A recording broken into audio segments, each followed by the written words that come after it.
दिनै बिजनि दख'रा दुलाराय बर' फरायसा आफादनि दैदेननायाव दख'रानि जि जोलुर बादायलायनाय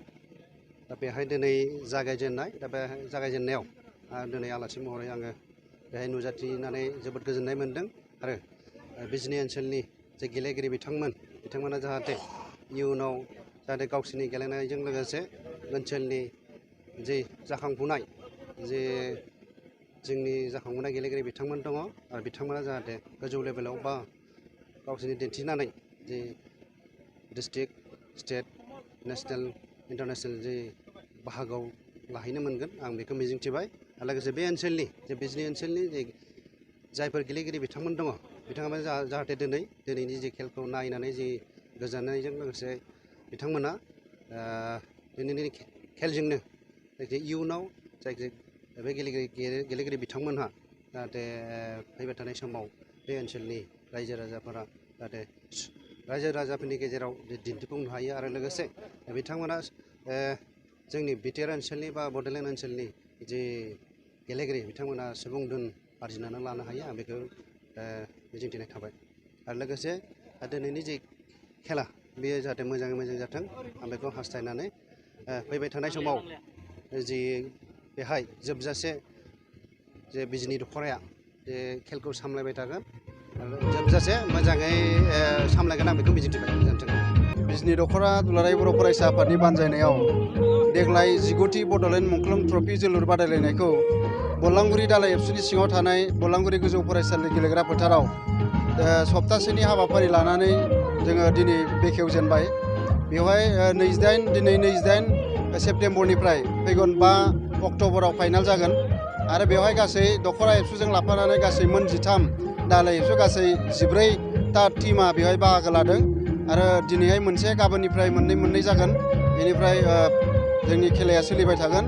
दा बेहाय साफ्रोमबो रायजो राजा नोंथांमोनखौ दिनै बेखेवनाय हाबाफारियाव नुजाथिफैनानै बाहागो लाफैनायनि थाखाय साबायखर बावबाय। जोंनि बिजनि ओनसोलनि सानसुमै आफादफोरनि दैदेनगिरि बिथांमोननिसिम दिनैनि बे बेखेवनाय हाबाफारियाव गाजा गोमजायै बाहागो लानानै जाफुंसार खालामनायनि थाखाय साबायखर बावबाय आरो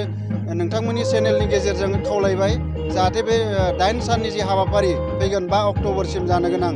जोंनि बे 19थि बड'लेण्ड मुंख्लं ट्रफि जोलुर बादायलायनाय बेवहाय जाहाथे बयबो गाजा गोमजायै नायफैनानै जोंनि बे बड'लेण्ड मुंख्लं ट्रफि जोलुर बादायलायनायखौ जाफुंसार खालामो नोंथांमोननि चेनेलनि गेजेरजों खावलायबाय आरो जों दख'रा एबसुआ बेखौ देग्लाय 19 बोसोर जाबाय बे जोलुर बादायलायनायखौ खालामबोनाया इन्टार इउनिट एबसु दालाइ एबसुनि गेजेराव बे हाबाफारिखौ लाबोबाय थादों आरो जोङो मोनसे जर'खायै सोदेरदों बेवहाय दख'रानि बायजोनि 7 गेलेगिरि मोनफ्रोमबो दालाइ एबसुआ सोदेरनो हागोन फरेन प्लेयार हिसाबै। बेवहाय जोंनि मोनफ्रोमबो दालाइ एबसुआ 7 फरेन प्लेयारखौ सोसननानै खेलाखौ नायथाव खालामनो थाखाय बे हाबाफारिखौ लादों आरो दख'रा एबसुआ जोङो देग्लाय मोनसे गोदान हाबाफारि सोसननाय जाबाय जे मोनफ्रोमबो खेलानि सासे मोजां गेलेगिरि best player of the match होनानै जोङो मोनफ्रोमबो खेलायाव सासे मोजां गेलेगिरि जोङो सायख'नानै बेनो 1000 बान्था होगोन आरो गांसे आर'नाइजों बे गेलेगिरिखौ बरायगोन आरो जोंनि बे गेलेनायनि गेजेरजों जोंनि दालाइ एबसुनि सिङाव थानाय गासै जाखांफुनाय गेलेगिरि आरो जोंनि ओनसोलनि गेलेगिरिफ्रा बेवहाय बे गेलेनायनि गेजेरजों गावनि केरियारखौ लांनो हागोन आरो बलांगुरि ओनसोलनि साफ्रोमबो कलेजाव फरायनाय स्कुलाव फरायनाय फरायसाफ्रा बेवहाय जोंनि खेलाखौ नायनानै जाहाथे बयबो गावबो सासे मोजां गेलेगिरि जानो थाखाय जोङो गोसोखौ थुलुंगाखां लानो हागोन। जोङो खावलायबाय जाहाथे बयबो मोजां गेलेगिरि जाहैनो हायो मानोना दिनैहाय फुटबला साफा मानसिनि थाखाय बियो केरियार जानानै फैबाय थांनानै थानायनि जिउनि राहा बियो जानानै फैबाय। दिनै हलिचरन नार्जारी दङ बर'नि मानो हलिचरन नार्जारी दं गोबां हलिचरन जोंनि गेजेराव ओंखारनांगोन दुर्गा बर' मानो दुर्गा बर'ल' गोबां दुर्गा बर' ओंखारनांगोन दिनैया मिलन बसुमतारीमोन दङ कपिल बर'मोन दङ आरोबाव गोबां मानसि जोंनो नांगोन इण्डियानि मोनफ्रोमबो ISL टीमाव बर' गेलेगिरि जाहाथे सौहैनो हायो बिनि थाखाय जोङो साफ्रोमबो गेलेगिरि बिथांमोनखौ गावनि आथिंनि जादुखौ दिन्थिनानै मोजां गेलेगिरि जानानै दिन्थिनायजों लोगोसे गुबुन टीमाव क्लाबाव सायख'जानो थाखाय जाहाथे खाबु लागोन आरो उनाव गेलेगिरि नेशनेल गेलेगिरि स्टेट गेलेगिरि जाहाथे जाहैनो हायो आरो बेखौनो गावनि थांना थानायनि राहा हिसाबै जाहाथे लाहोयो जोङो नोंथांमोननि चेनेलनि गेजेरजों खावलायबाय। आङो बेखौनो खावलायबाय मोनफ्रोमबो दालाइ एबसुनि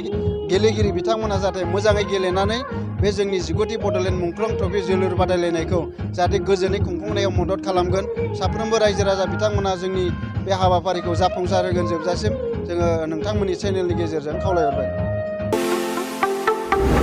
बाजाज कम्पानिनि गुबुन गुबुन रोखोमनि बाइक सालायनो मोजां मोनग्राफोरनि थाखाय मोनसे गोजोनथाव खौरां। ब्रह्म अट'मबाइल्स एबा बाजाज श'रुमआ लाबोदों नोंथांनो दुर्गा फुजानि स्पेशल अफार। ब्रह्म अट'मबाइल्स एबा बाजाज श'रुमआ उदालगुरि जिल्ला रौता सारियालियाव दं। खोब खम बेसेनावनो एबा 9,999 डाउन पेमेन्ट होनानैनो नोंथाङा बाजाज कम्पानिनि गुबुन गुबुन रोखोमनि बाइकफोरखौ लानो हागोन। बाइकजों लोगोसे स्पेशल गिफ्ट पेकबो मोननो हागोन। स्पेशल गिफ्ट पेकआव हेलमेट आरो 5 लिटार पेट्रल हरनाय जागोन। बेजों लोगोसे गोजाम बाइक आरो स्कुटिफोरखौ बेयाव सोलाय सोल' खालामनायनि खाबुखौ मोनगोन। गोबांथार फोरमानलाइसि होनांगौनि गोनांथि गैया। स्पेशल अफारा 27 सेप्तेम्बरनिफ्राय 8 अक्ट'बरसिम सोलिगोन। गोबांथार मिथिनो थाखाय 9101541183 936553188 आरो 9957318292 जानबुं अनजिमायाव जगाजग खालामहरनो हागोन।